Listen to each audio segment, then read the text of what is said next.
আসসালামু আলাইকুম।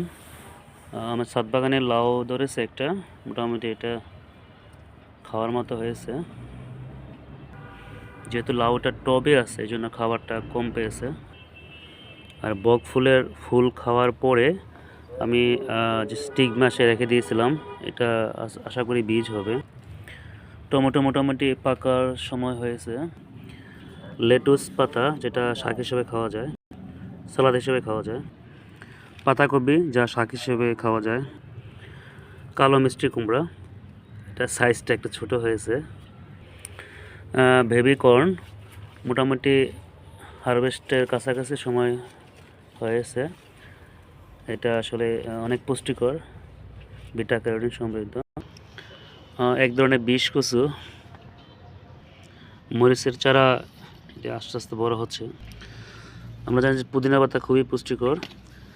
এটা ছোটো ছোটো টুকরা করে চার সাথে খাওয়া যায় অথবা সালাতে দিয়ে খাওয়া যায়। অরিগানো, একটা ঔষধি গাছ। বাসক পাতা, কালো বাসক, এটাও আমাদের সর্দি কাশির জন্য খুবই উপাদেয়।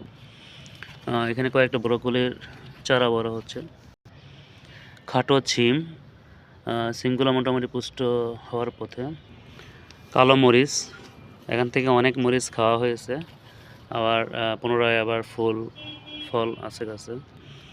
মিষ্টি কুমড়ার আবার কিছু নতুন চারা লাগানো হয়েছে টবে।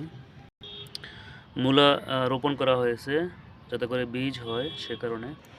তো একটা ছাদ বাগানে আমরা যদি চেষ্টা করি যে টবের মধ্যে বিভিন্ন ধরনের আসলে শাক সবজি, কিছু ওষুধি গাছ চাষ করা সম্ভব।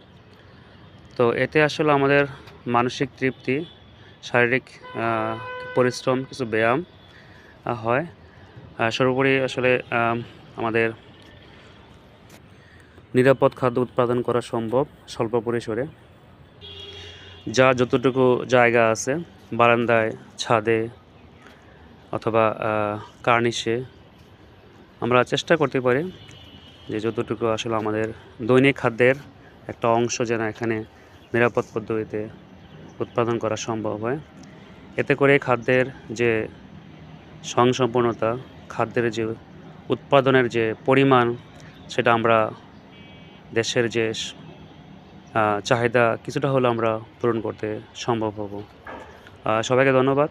আসসালামু আলাইকুম।